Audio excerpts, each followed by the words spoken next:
Hi, welcome to another episode of Hot Takes, and we're going to go and do a little bit of a deep dive into the Chagos deal. And before we get into it, I've got to say that my stance is that we have got an absolute quisling, turncoat, traitorous wretch of a Prime Minister. And the spin is being put out there. All the mainstream media are saying, oh, we mustn't call it treasonous. We mustn't say that. Just think of Joe Cox and all that. Oh, look at that. Oh, we must protect the politicians. They're doing their very best. No, they're not. They are complete and utter psychopaths who loathe this country and who are making the security of this country far more a dangerous place to be. We have a power structure designed around international espionage, if you will. We are studying, we are looking for potential dangers everywhere. Our intelligence services, our defence services everywhere, they all interlock to protect this country. And giving away a viable, strategic part of our dwindling empire simply on the whim of a treasonous prick who is determined to do it, but cannot come up with a viable, real reason why. The rumours are that he's being talked into it by his little lefty friends, in which case it goes to show he's not a leader.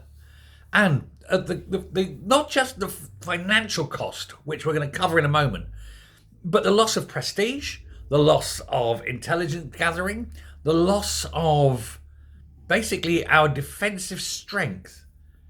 It all works against us in every single conceivable way. And I'm madly angry at what's going on. And yet we can do nothing else. It is a cowardly surrender. It is a fundamental betrayal of the British people and their safety. And it is something that Starmer, if he was a decent, halfway human man, would hang his head in shame at, instead of doing what he's trying to do, which is show and be proud of his destruction. He's insisting that he had to do the deal with international law. Well, if international law is so effing important to him, why hasn't he arrested Tulip Sadiq and handed her over to the Bangladeshi authorities? Or does international law only work in certain cases, and only then if you're a complete and utter bastard? Who knows? How much do you think it's going to cost? I don't mean the money. I mean just in intelligence gathering, in influence in the region, with China and India increasingly at arm's length with each other, with China looking to expand its empire into that area, and we are handing over land effectively to our enemy. There is no other word for it, and I will not do it. It is treason. The man is a traitor. He needs to be locked up for the rest of his unnatural life. I'm disgusted to even inhabit the same planet as him. Now, the troops have been out. They're trying to defend this deal. They know they can't. It's actually embarrassing to watch them even attempt it. David Lammy wrote an opinion piece in the Times today. John Healey, Defence Secretary, he was in the Telegraph, spouting the same utter lies of bullshit, trying to spin it as a win for the UK. Luke Pollard, Junior Minister in the MOD, he was sent out to face broadcasters. None of them, not one of them, could give a coherent reason as to why this had to happen. They could none of them say and point to anything that was in any way beneficial. Pollard was out there repeating, as I say, spinning the crap, polishing a turd, that the cost of the deal is £3.4 billion. Calculated, he said, using the Treasury's rules. Yes.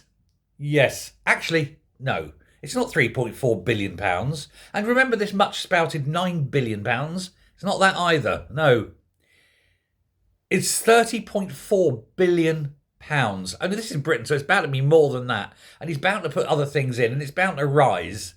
But at the moment, it's £30.4 billion. Meanwhile, we're taxing farmers to death with inheritance. We're taking heating allowance off the elderly.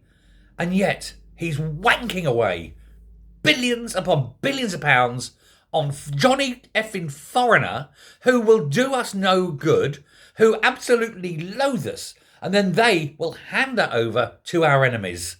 Tell me this isn't treason.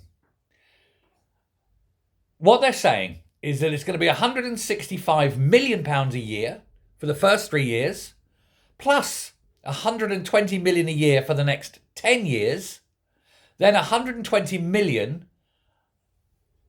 with inflation added for the remainder of the deal.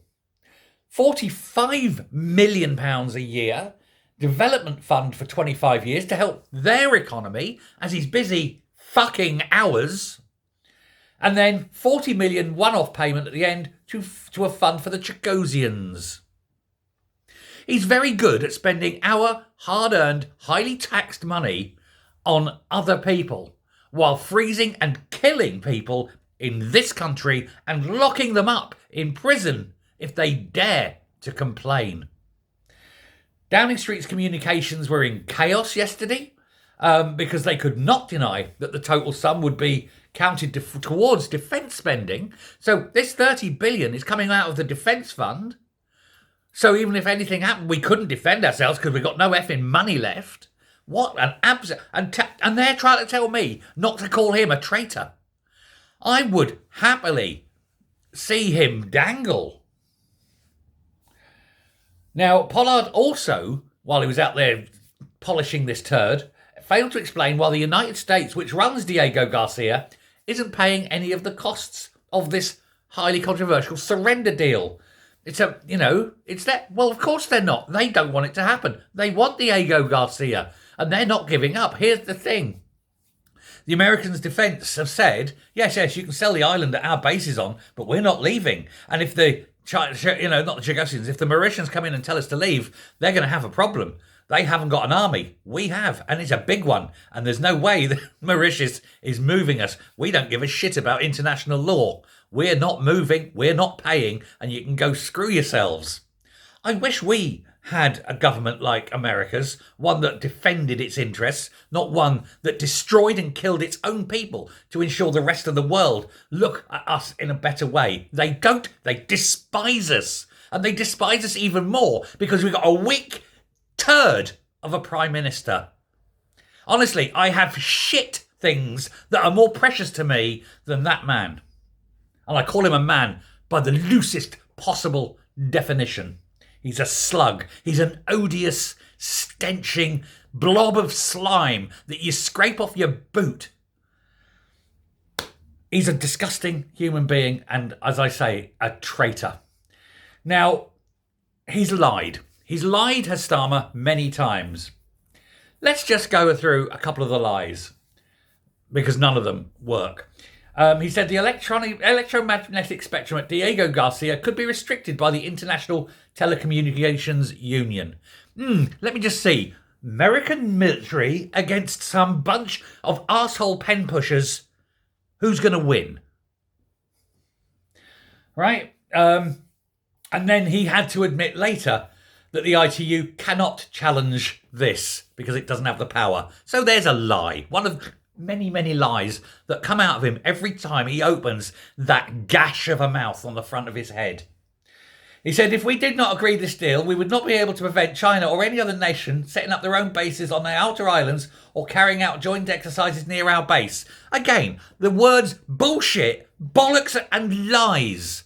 Because again, it's military. The Americans can say to them, fuck off, and pull the Fifth Fleet in, and the Chinese ain't going to go nowhere near them. Because if they did, the Chinese would have a lot of very, very expensive naval hardware sitting at the bottom of the Indian Ocean. He says, in favour of all our allies, he said, the US, NATO, Five Eyes, India. No, they're not. None of them are for it. All of them are saying it's an incredibly bad idea. He said, Russia and China, Iran, they were all for it. Well, yes, that actually is true. Of course they're all for it. China would love to get a base there. Imagine that, looking out over the whole of the Indian Ocean and treating it as their own. You know? A Chinese former Communist Party official ruled that the UK must give the islands to Mauritius as rapidly as possible. Oh, that's great, isn't it? Oh, yes, we're doing it because the Chinese said so. Do you not understand why I think Starmer needs to be tried for treason. The average £100 million a year is about the same, he said, or slightly less than the running cost of an aircraft carrier. No. First of all, we've only got 2 aircraft carriers, and we know how much they cost a year to run. Once they're built, that's the main cost. They cost about £1.5 million, £2 million a year in maintenance to run, not 100 million. You've got your wages of the people that go on there, and then the supplies. At most, it's about 10 to 15 million in total to run these things. Not 100 million a year. Complete and utter bollocks. Again, because they think that they can lie to us and get away with it because they think we're stupid. What's the next cost, he says? It's £3.4 billion. Obviously over time with inflation, but that's the net cost. No, it's not 3.4 billion. As we've said, it's 30 billion plus. And it's going to keep growing and growing and growing because this wanker wants to make sure that Britain is destroyed and we are taxed to 90% of our earnings. He'd like a lot of the elderly to die because, pensions are expensive. He wants to lock everyone up. He wants a totalitarian state. He's trying to bring back the USSR in the UK. And he wants to sit there like Stalin, commanding all. Well, let's show him exactly what we think. Because this money, 1 year, 101 million a year it is for 99 years, it could provide the winter fuel allowance for pensioners 3 times over. And yet he won't do it. He could negate inheritance tax for farmers 10 times over. And yet he won't do it. I mean, you could build a magnificent palace and fill it with champagne fountains. But he'd rather sell out to our enemies. Quisling traitor and a turd to match. Thank you very much.